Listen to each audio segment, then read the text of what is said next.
everyone, I am LilyMoo961 and welcome to the penultimate episode of me rambling about NieR Automata's music.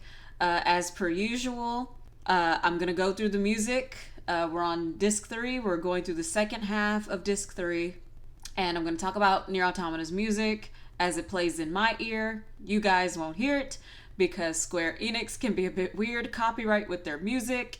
And I decided that I was not going to mess around with that early on. And if you've made it to part 6, then yeah, you already knew that. But, gotta reiterate it for those who decided that starting with part 6 was the best thing to do. So, you know how it is. Or maybe you don't know how it is. I need to stop making assumptions as a weakness of mine. But anywho...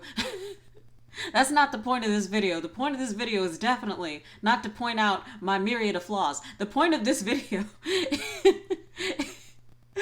Oh, Lord, help me. I'm losing my mind. Anyway, we're going to start with the first track that we're going to talk about today. The chaos has already begun. We're not even 2 minutes into this mess. Okay, so let's just get started with the first track we're going to talk about, which is called Blissful Death.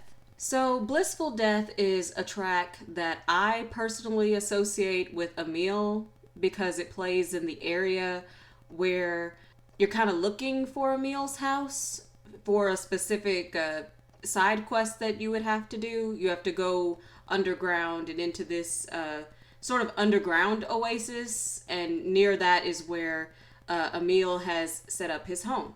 Concerning Emil when it comes to this piece, because he's a character from the original NieR, he definitely has a more somber storyline within Automata because he is the only character from that original game that makes a reappearance.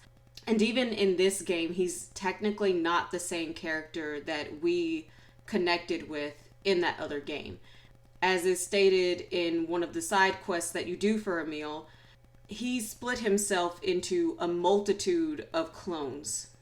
And each of these clones, I guess in a way, have their own sentience, but none of them really know who the original Emil is. So the original Emil could still be alive, or he could be gone. Don't know. And this track in particular definitely is atmospheric in that it sets up this somber tone and this kind of sad energy of someone nearing the point of where they're about to pass away.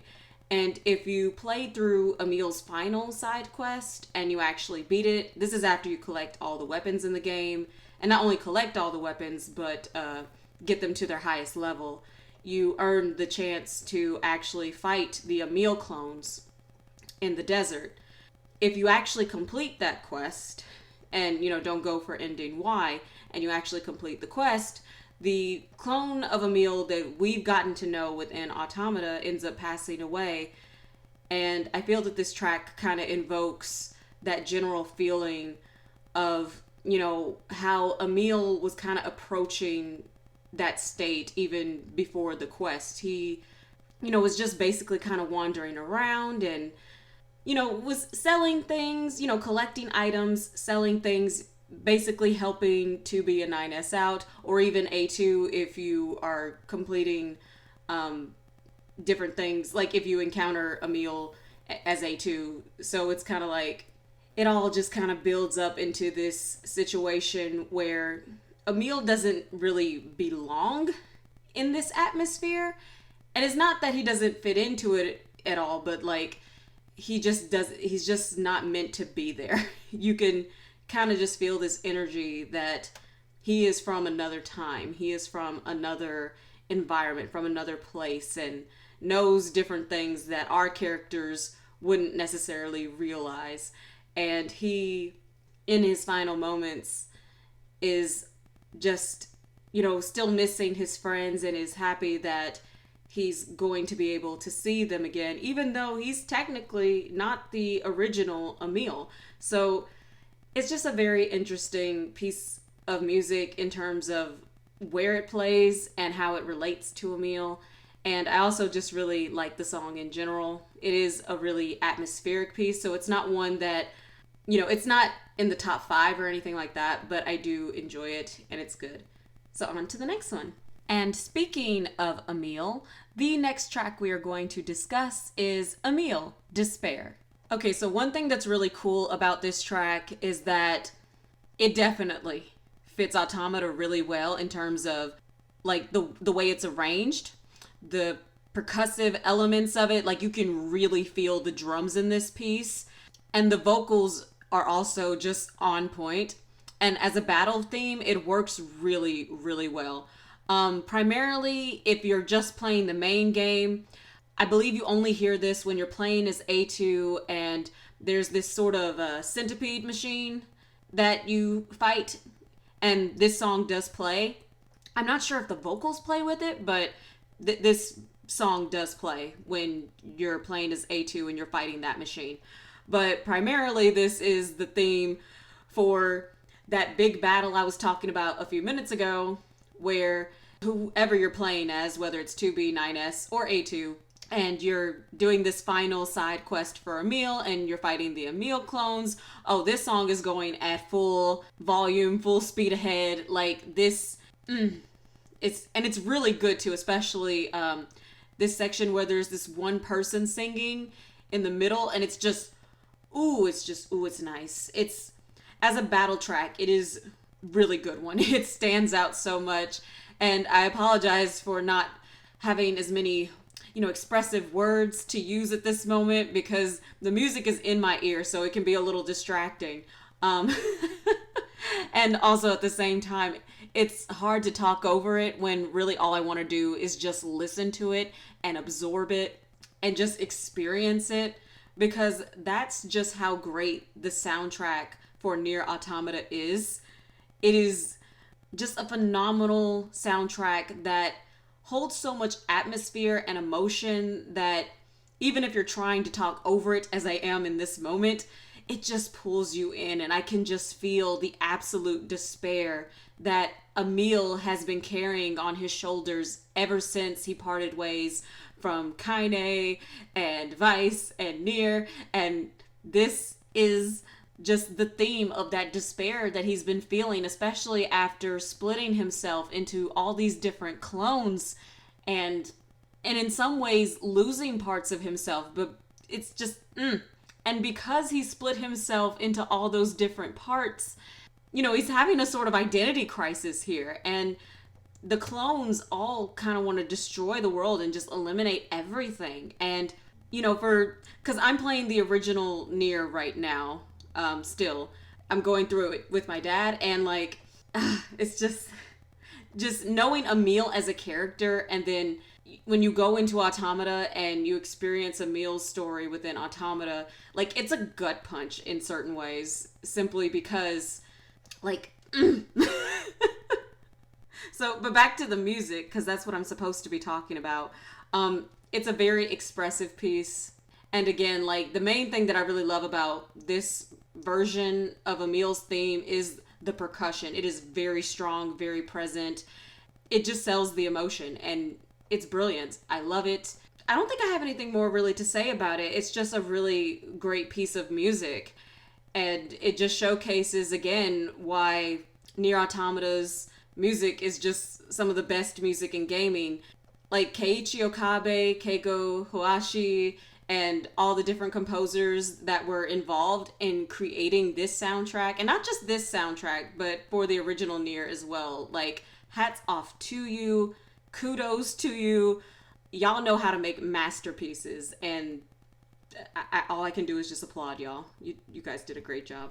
The next track that we'll be talking about is not the next track that's actually on the disc.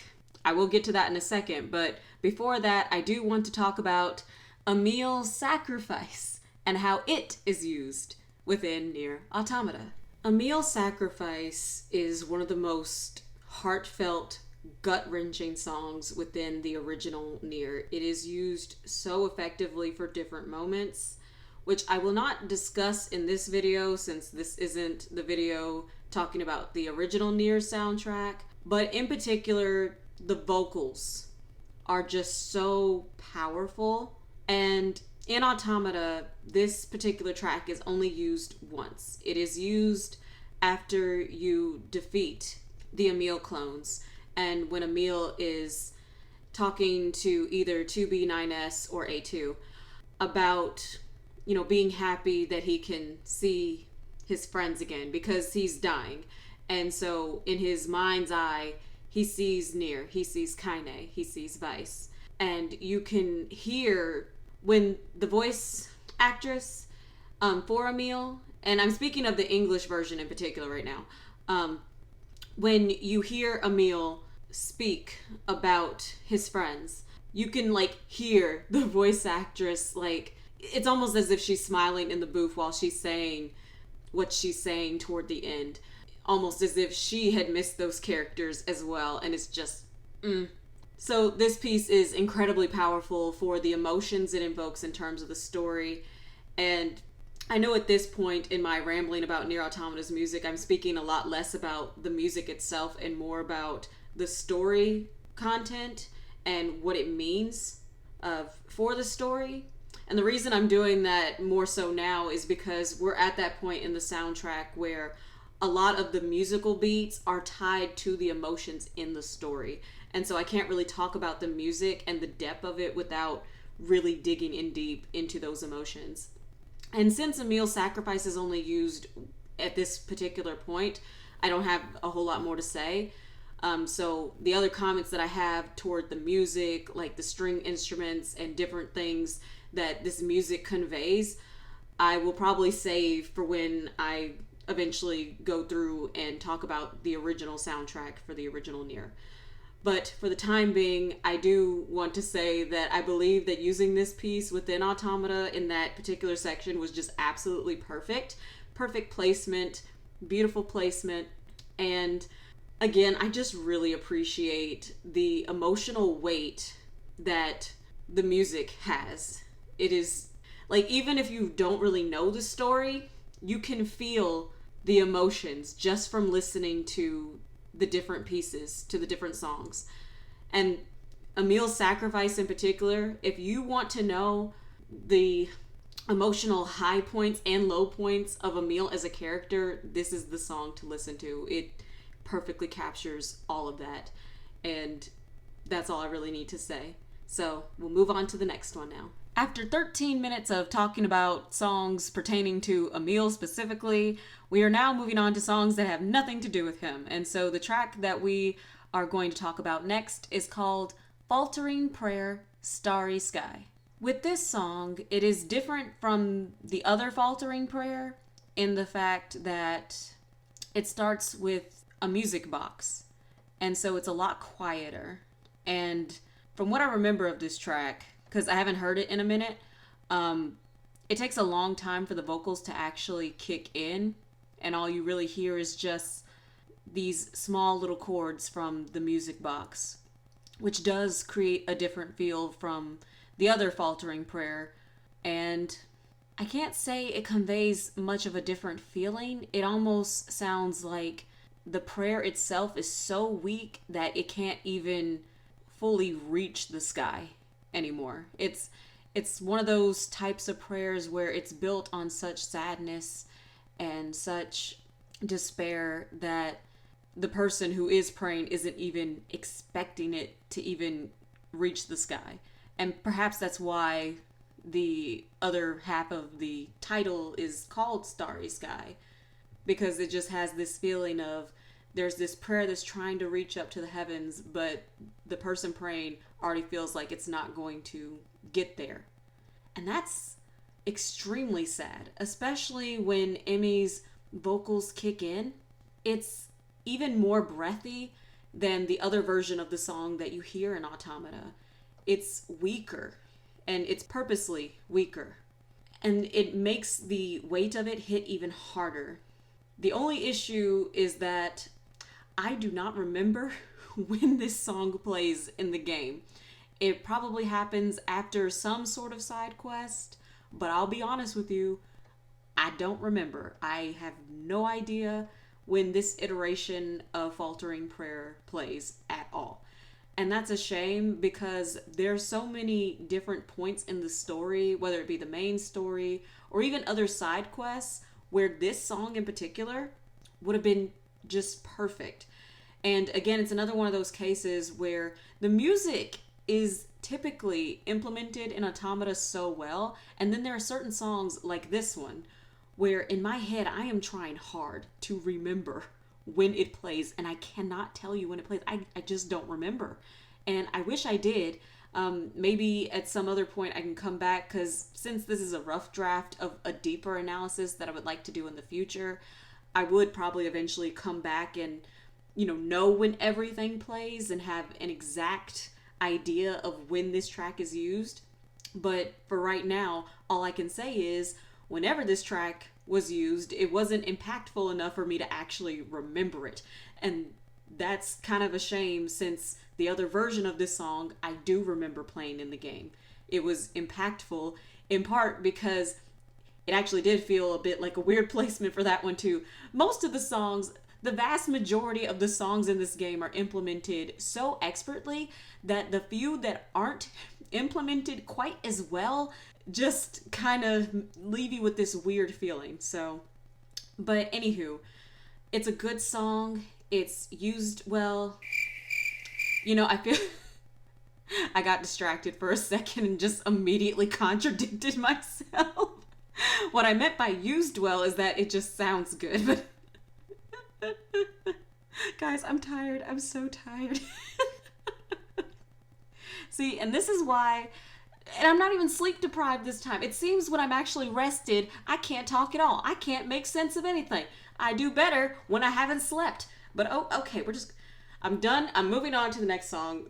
Get this song out of my face. The next song that we are going to talk about is the indisputable, powerful, impactful Alien Manifestation. From the instant the song starts, I will tell you this piece of music is a bop and a half, and you hear it at the beginning of the game and you hear it in Route C quite a few times.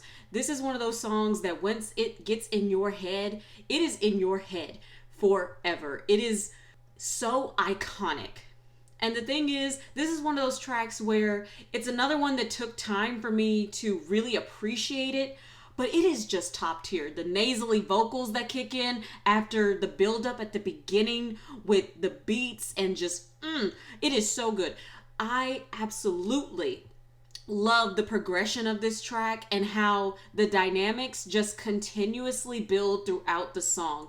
In terms of the dynamics building, this is one of the best dynamic building songs in the entire game, and you hear it at the beginning and you hear it toward the end, and it makes for a really beautiful, cohesive narrative. Like when you get to Route C and you hear this track and you remember it from the beginning of the game, it just creates the full picture of the story that you've been experiencing this entire time. It plays at the beginning of the game when you're going through the factory as 2B and you're running around and you're experiencing the game and learning the game, learning the mechanics for the first time. And then when you're in Route C and you're playing as 9S and you're going through the resource recovery units, in each one of the resource recovery units, this song plays. I can just remember the moments when, I forget which one it was. I think it was the forest one, where you go in and you're playing as 9S and you're fighting the machines, and the machines are talking at you. They're repeating different things that they've said throughout the game. And 9S eventually just kind of like snaps and is just like, shut up, shut up, shut up, shut up. And it is, it's so impactful because this song is playing as it's going and the dynamics are super high when he's saying those lines. It is so impactful. It just sells the emotion because, again, this is one of those tracks where at the beginning of the game, it feels more like background music. And you don't really pay attention to how dynamic it is until you get to Route C and hear it again. And hear it with the new context of everything that you've learned since the beginning of the game. And especially because it is mostly isolated to 9S on top of that. And because of that, it adds an extra layer of despair. Because his entire life was built on a lie. And even the name of the track is is a form of contradiction, because ultimately the aliens weren't the main threat at all. It wasn't the main thing that was making 2B, 9S, or A2 suffer. It really wasn't even the machines all that much. It was Yorha. It was the implementation of this lie to keep this war going, which to a certain extent was kind of a machine thing, which I'm not going to go into those spoilers of the game because that would take too much explaining right now, and I don't feel like doing that. It's like, this is a rough draft for a deeper analysis. We can afford to make mistakes in this one. But the music in particular just really highlights the story progression. And again, with how it has its highs and its lows in terms of dynamics, there are portions where it's softer and it's just slowly building the drama up until the point where like the nasally vocals just start screaming at you. Again, it is very impactful, and also it just sounds really good. Like, it's one of those songs that I just enjoy listening to because it's just great background music. It's enjoyable to listen to outside of the game, and then within the context of the game, it's just amplified to the next level. It is top tier music and is definitely one of my favorites within the game. I'm not sure if I would go quite so high as to say it's top 5, but it would definitely be in the top 10. And it's just, this soundtrack is just amazing. I love this soundtrack so much. I feel like now I'm just going into fangirl mode in regards to this soundtrack because it's just great. And it's even more fun to listen to right now and to talk about it in this way. It's just exciting for me personally. I'm just having the best time. I don't know about all of you, but I'm having the best time just sitting here, sipping my tea, and gabbing about this music. So anywho, I believe that is all I really need to talk about regarding Alien Manifestation. It is a phenomenal song. It is used to perfection. Love it, love it, love it. Moving on to the next song now. I have a friend who has been waiting for me to talk about this next track for a very long time, since part 1. Well, honey child, I hope you enjoy what I have to say about The Tower. The Tower is easily one of the best tracks implemented in this game. And it is really difficult to talk about without getting emotional, because immediately from the first note, from the first couple of chords that you can hear, and when the vocals kick in, you can just feel the agony that 9S is feeling when he enters the tower for the first time. And particularly with the vocals, when you hear the song with the vocals for the first time, it is when you are going into the tower. Now, the tower does play in other parts of the game, and both times it is intrinsically tied to 9S. The first time that you hear the tower play is actually within the machine network space, where 9S has essentially been kidnapped by Adam, and he's navigating through the machine space, and you hear an instrumental version of the tower playing. And that leads into a moment where 9S is being confronted with the darker aspects of his own personality and having to just see this different view of himself that he doesn't like.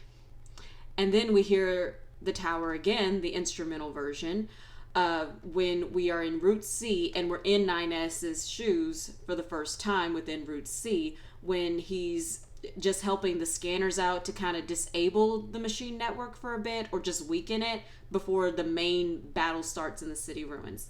And again, even though this isn't a long period of time where the song is playing, it's impactful in hindsight because you just see that this track is always kind of connected to 9S and something, important or something big is about to happen with 9S in particular. It's kind of always tied to what he's dealing with. And it's another one of those tracks where the vocals from Emmy Evans and Janique Nicole combine brilliantly well. I feel that among the entire soundtrack, this is probably, if not the best implementation of their vocals together, it's number 2 for sure, because it's just a gorgeous and emotional piece of music. And it is especially impactful when the dynamics kick in and when you are in the tower as 9S and you're in 9S's head and you can just feel the despair of having lost everything, having lost what was most important, and having this sensation that everything you did and everything that you fought for was meaningless. And the tower just exemplifies all of those different emotions that 9S is feeling. And there's even a line within the song, and it may just be me, I may be the only one, well, I don't know for sure, but I could be, the point being, because I make too many assumptions, the point being is, in this particular song, there's a particular line, like in the verse portion of the song, where I hear the words, "no peace." And that's essentially what is in 9S's head. He cannot feel peace as long as the machines are still doing their thing. As long as A2 is still alive, he has no peace. He can't feel any peace because he's lost everything. And because he can't let go of the pain, he can't let go of the rage and the anger, he can't have any peace until everything is settled and until A2 is dead and until he himself is dead. Because 9S's entire campaign, by the time you get to the tower, is basically a suicide mission. Because he does not really have the will to live at this point. And the only reason that he is continuing to fight is so that he can end the machine menace and kill A2 and just end everything once and for all and just be done with everything. Because 2B is gone. Yorha is gone. Everything that he fought for and everything that he wanted to fight for was proven to be a lie. And he essentially just had nothing.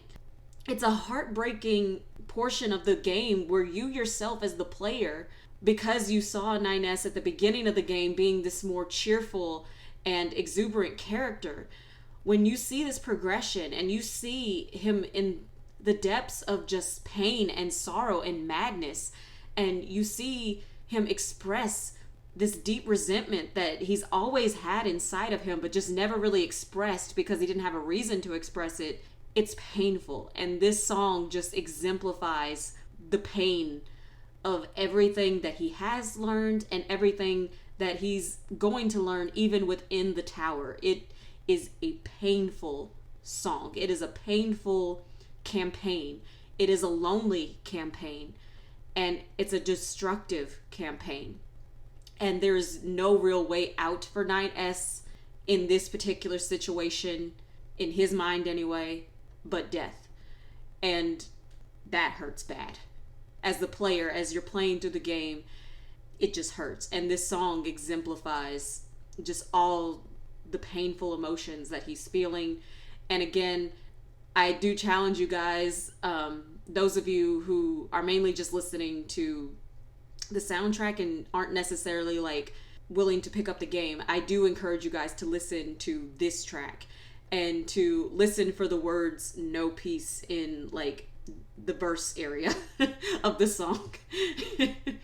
Because again, it's the only sort of like English words that you can kind of pick up in the song, because the tower is in the chaos language that Emmy Evans came up with for the NieR games. And oh my goodness. And those two words, at least for me, stand out. Because in my head, like, it's just this one part's like, "no peace." And I'm just like, why are you doing this to me? It's like, please stop. This hurts. This hurts so bad. But I love this song. It's definitely within, I would say, the top 3 for me. I don't know if it's my number 1, but it's up there because it is just so impactful and beautiful. And I don't think that I have anything more to say about the tower. It is brilliantly implemented. It is just perfection in music. I love it. I love it. I love it. And we're going to move on to the next song. And just when you think the soundtrack can't get any better, can't get any more impactful, you get Bipolar Nightmare. Bipolar Nightmare is a track that is also used kind of subtly in the early game. In the portion when 2B is kind of like fighting Ingalls, but also kind of running away from Ingalls, like in the what I call the demo portion of the game, like the prologue portion of the game. And a different version of this song also plays when you see A2 for the first time and you fight against her. But the main point when this song plays and where it's most effective and brilliant and powerful is pretty much after you have defeated the red girls, kinda, and you're playing as A2 and you're on that elevator, and then this music clicks in, and then as you're fighting as A2 and you got this music in the background, it changes from you playing as A2 to playing as 9S in the flight unit and shooting at the enemies and stuff. And this little portion of the game, it's only maybe about 5 to 10 minutes of gameplay where you're just consistently fighting between the two different areas, where you're fighting as A2 in 1 minute and then it switches and you're fighting as 9S in the flight unit. And it is so impactful and good, and this music in the background is just amazing. It's a perfect fit because, for one, the rhythm is just perfect for a battle theme. It hypes you up, but at the same time, even though this is a very hype song, it is also especially where it plays, this is the climax of the game. It is this portion of the game where you know you are about to hit the end. This is it. There is no going back. It's a race to the finish line. It's a race to the ending, because the drama has just been building and building and building, and now the final confrontation is on the way. Yes, you're dealing with bosses, but you know that the real emotional high that you're building toward is A2 versus 9S. We all know that is the emotional climax of the game, is these two characters fighting, especially because A2 has 2B's memories. So in a way it's 2B versus 9S, because A2 has access to all of 2B's memories. She has access to 2B's data. She knows the context of everything that's been happening between 2B and 9S because she has all that in her head. It was within 2B's sword virtuous contract. So she has all of that in her head. And the music in particular is another one of those spots where, it's just so good. Like, you can hear when the vocals kick in. I know Janique Nicole sings in this. I can't tell for sure whether Emmy Evans is also in this song too, but I think she is. I'm just not certain. But I do know that Janique Nicole is in this song, and she rocks this song out, honey. Whoo, child. This is the song. This is the point in the story where everything comes together, and it is just one of the best moments in the game. And if you haven't played the game and you're listening to me talk about the music, and I'm sure I probably had a note about spoilers in the beginning. If you spoiled yourself with this, I'm sorry, honey. I warned you. It's like, I wasn't ready. Even talking about it, I wasn't ready. Because it's so impactful, because all the memories are coming back of playing through this game for the first time. And just how exciting it was to have this moment where the gameplay is switching between these two characters that you have come to care so much about, and knowing that at the end of it all, they're gonna have to fight each other, and knowing that a lot of it is just built on a misunderstanding of what happened in that moment when 2B was infected by the logic virus and was probably going to die anyway. But 9S has no context for this, so he just saw what he saw. And what he saw was A2 killing 2B. And there's a part of him that resents 2B, that even hates 2B to a degree, because all this time she has been his executioner. Anytime he found out the truth about Yorha, she was forced to kill him, and she had to kill him over and over again, and his memories got reset over and over again. There are versions of himself with memories of his time with 2B that he can never reclaim because they were stolen from him. And he was designed to continuously be curious and to always look deeper into data and situations and find out the truth. He was always going to find out the truth. And so if Yorha didn't want him to actually find it, but still wanted him to efficiently gather data, it was necessary for 2B to be there, to secretly be this person that was always by 9S's side, to kill him over and over again the second he found out anything that they didn't want him to know. And that constantly put the two of them in a vicious, ugly cycle of life and death. And this song kind of exemplifies that, because A2 is kind of the outsider in the sense that she left Yorha because of what happened during the Pearl Harbor descent mission. She left. And after she left, Yorha was constantly chasing after her. And so she is an outsider in this situation, but in gaining 2B's memories, she has a deeper connection to the situation now. And it's just heartbreaking that 2B asked A2 to take care of 9S, but in this situation, she's being put in a situation where she has to fight 9S and cure him of the logic virus now, because now he's infected. And this music just contains all of the elements of that conflict that's coming up, that's been boiling under the surface this entire time within 9S.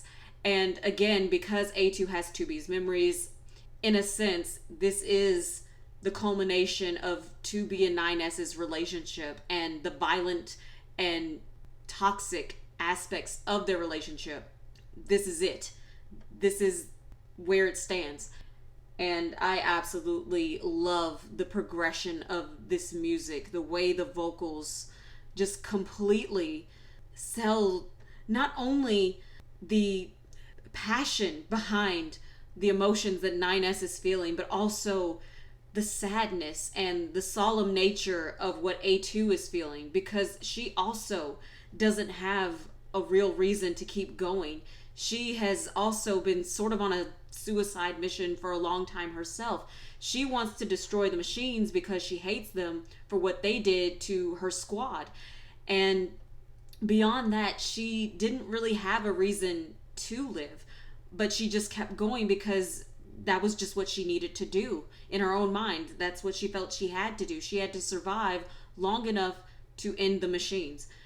And so it's just a brilliant conflict that is showcased not only through the gameplay, but through the music as well, because you can just see the dichotomy of the warring emotions between A2 and 9S. It's all compacted within there, and it's just so immaculately, excellently displayed, and it's just good. It's amazing. I love it.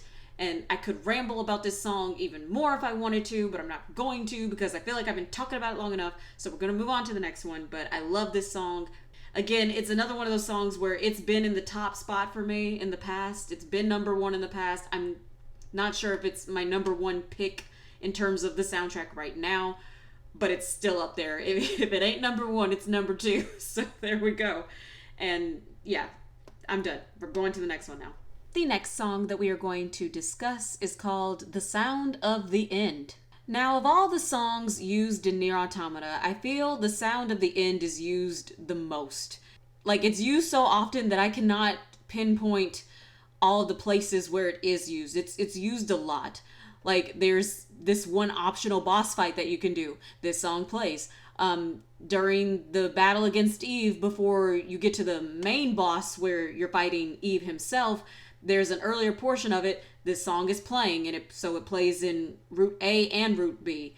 I think if you pick either A2 or 9S at the very end, you choose between them which one you're going to fight as, to get either ending C or D. I think it plays when that boss battle is going. It's used quite a bit, and it's used very effectively, but it's just used so often that it's harder for me to pinpoint the more emotional moments where it really stands out for me personally. But it's an expertly crafted song, and the highs and lows of it are just amazing, and I love it. It sounds really, really good, and there's a particular point in the song when it's softer. Those are the points where I really remember this song, because when it's in the softer dynamics, it really gets eerie. And it's very strange how one portion of the song is super dynamic and like the drums are going and the vocals are just like soaring to the stratosphere.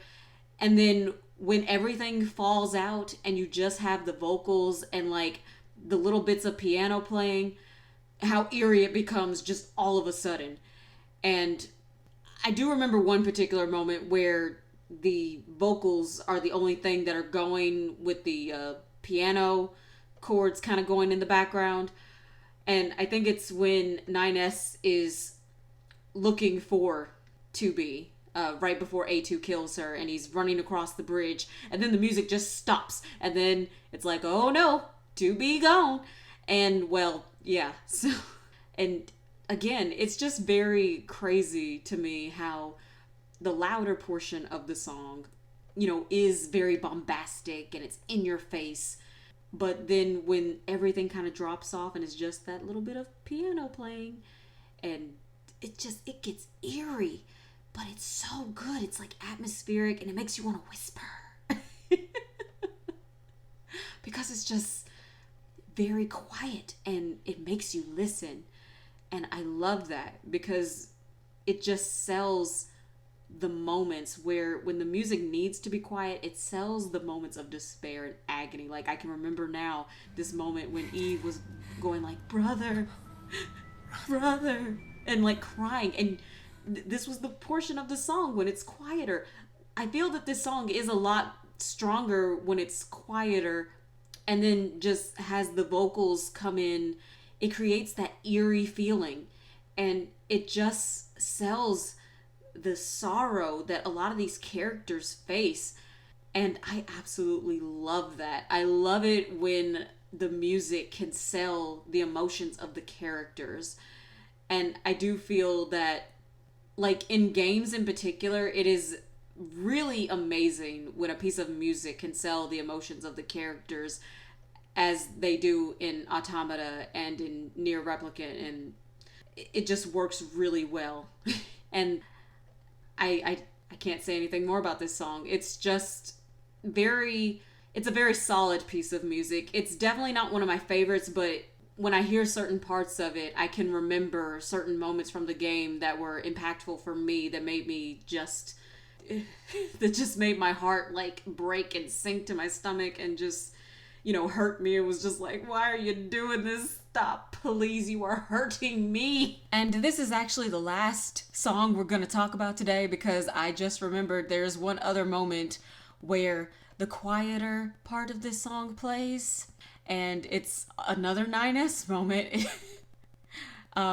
When he is in his memory space after you go through, I think it's the soul box, so it's the recovery unit that is in the flooded city area.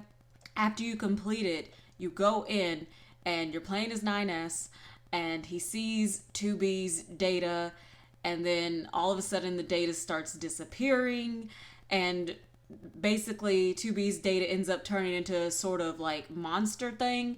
And in that moment, when that boss fight starts, NieR just, like, this music starts playing and NieR just loses his mind. Like, he just is screaming at the top of his lungs. And I have to just say, and I know that other people in other reviews have said this before, but Kyle McCarley just did such a phenomenal job playing NieR. It is one of the best voice acting performances I've ever heard. He just did such a fantastic job portraying this character, especially in this moment.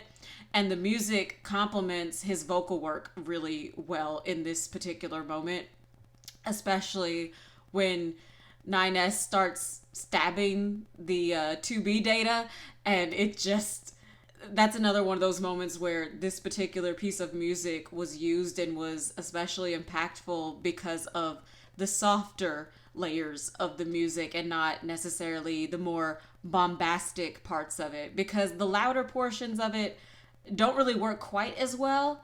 But when it's softer, again, it is eerie and it just takes your heart places. I know for me, it takes me places when the beat just drops out and it's just the vocals and those little bits of piano playing. Like, it's just it's almost like an entirely different song, even though it's all one piece. When all of the other elements drop out of the song and it's just that little piece playing and it's just the vocals and that little bit of piano, it's on a whole different level, and I love it. And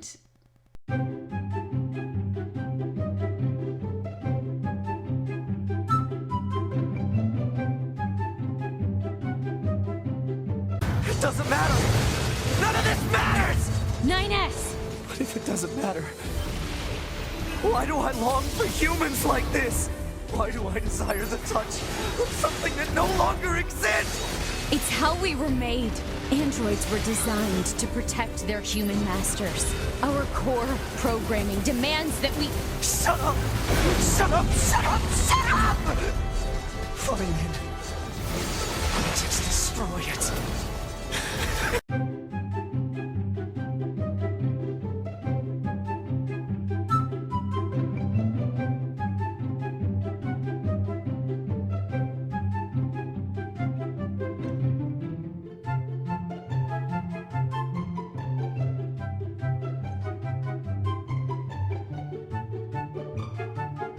now we are through for today. Because, like I said, I don't typically, in past videos, I've said that I don't typically like to go past the 30-minute mark with these types of videos. And we're in 45-minute territory now, so we're gonna stop. And next time, I believe, will be the finale. I'm not entirely sure, but I'm thinking that the next video will be the finale. So I do want you guys to let me know if you guys have enjoyed this series, what game you guys would like for me to talk about next concerning the soundtracks of. I'm thinking of 3 different games are on my mind right now. There's NieR Replicant and Gestalt, of course, since, you know, I'm a big NieR fan. But I'm also thinking of examining Final Fantasy 15 soundtrack and also the Kingdom Hearts soundtracks, since Kingdom Hearts 4 is a thing. So, so if you guys have enjoyed this series and want to see more like this, let me know in the comments which game you guys would like me to talk about in terms of the soundtracks. I know eventually I'll probably want to do them all, but what you guys tell me will help me to prioritize which ones I'm gonna talk about. So thank you for watching. I really appreciate you guys. Just thank you for watching and for allowing me to ramble about NieR Automata's music. I am enjoying myself so much, and I hope you guys have been enjoying it too. And if you like this video, leave a like, subscribe, all that good stuff. Love you guys, and thank you so very much. God bless you, and until next time, bye-bye! Mwah!